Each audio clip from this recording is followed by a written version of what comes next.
Bonjour à tous et bienvenue dans ma cuisine. Aujourd'hui, nous allons faire du beurre clarifié. Alors, pourquoi faire du beurre clarifié? Eh bien parce que à ce beurre, on aura enlevé les impuretés. On aura enlevé le lactose et les protéines de lait, ce qu'on appelle la caséine. Donc, ça va être un beurre pur. Et tous ceux qui sont allergiques au lactose et aux protéines de lait vont pouvoir utiliser ce beurre clarifié qui sera bien meilleur qu'une mauvaise margarine végétale. Alors, une fois qu'on a enlevé ces impuretés, il ne va plus rancir. On pourrait le garder, je dis pas vitam aeternam, mais assez longtemps. Et il ne va pas rancir. Ce qui rancit, c'est le lactose et les protéines de lait. Et une fois qu'on le garde, attention, toujours à température ambiante.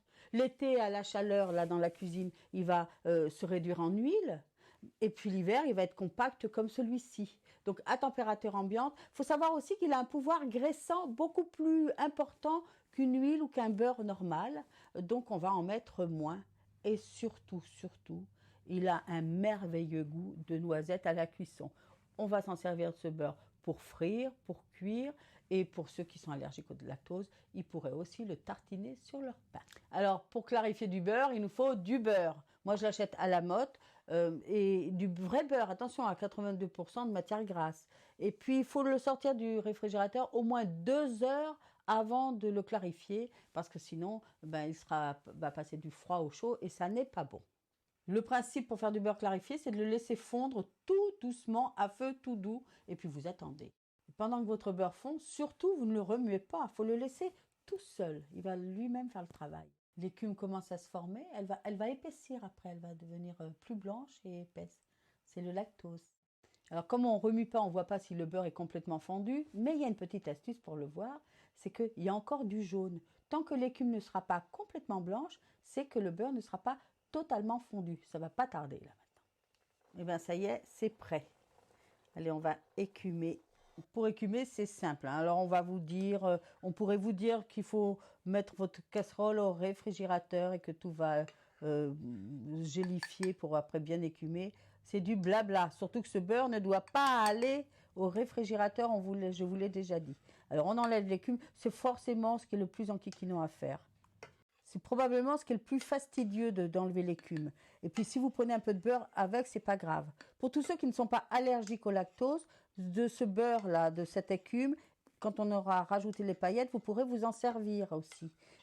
Par exemple, faire une belle tarte. Mais attention, hein, faut s'en servir assez rapidement, pas attendre 2 ou 3 jours, parce que c'est ce qui rancit, donc ça risque de rancir assez vite. Il y a quelques paillettes qui sont remontées à la surface. Alors, une petite astuce pour les enlever. Voilà, on va prendre, pour enlever l'écume et les paillettes, on va prendre un petit pillou qui va les absorber. Les petites paillettes vont se mettre au-dessus, vous voyez, et donc ce sera facile à enlever. Puis ça dépend de la nature du beurre aussi. Voilà, allez. Alors, tout ce qui est au fond, là, c'est pas perdu. C'est pas perdu, bien sûr il y a un peu de beurre, mais c'est pas perdu parce qu'on va pouvoir faire une tarte avec, remplacer le beurre, la matière grasse pour faire une tarte. Alors là c'est le beurre clarifié qu'on a préparé aujourd'hui, mais vous voyez il y a encore des petites paillettes, elles vont s'enlever parce qu'elles vont rester blanches, donc il suffira qu'on racle pour pouvoir les enlever. Ça c'est ce que j'ai enlevé, l'écume et les paillettes. Alors, on va pas attendre 3 jours pour faire une petite pâte brisée. C'est excellent pour faire une pâte à tarte, je vous l'assure. Ça a un petit goût. D'ailleurs, vous pouvez pas le sentir, mais ça sent rudement bon. Bien que ce soit le lactose et les protéines de lait. Et ça, c'est du beurre clarifié que j'ai fait les jours derniers. Parce que, je vais vous l'avouer, je cuisine très souvent, même presque exclusivement avec du beurre clarifié, parce qu'il peut monter en forte température. On peut le monter jusqu'à 200 degrés et il ne noircit pas. Donc, c'est parfait pour frire et pour cuire. Puis, n'oubliez pas qu'il a ce petit goût de noisette. Ne pensez pas que le beurre clarifié soit un beurre moderne, pas du tout, bien au contraire. Alors, imaginez, on est dans les temps anciens, il n'y a pas si longtemps que ça d'ailleurs, pas de réfrigérateur, enfin, comment conserver les aliments?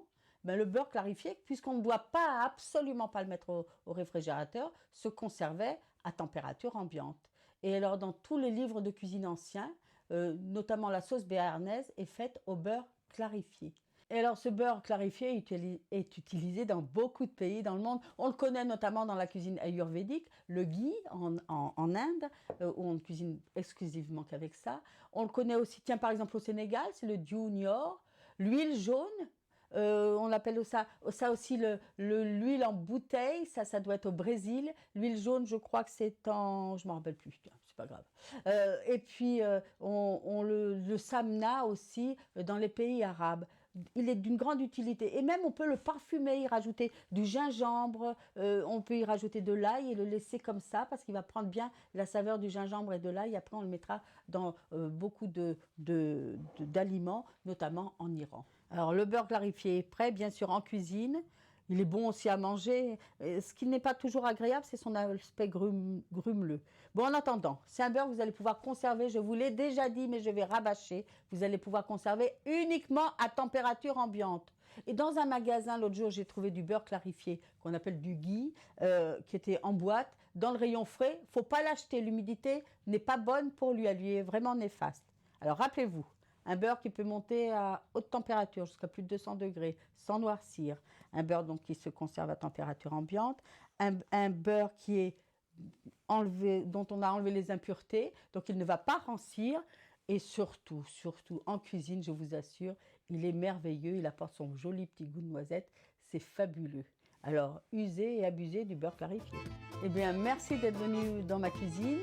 N'oubliez pas de liker, de partager la page. Et puis, si vous n'êtes pas encore inscrit, inscrivez-vous sur la chaîne YouTube.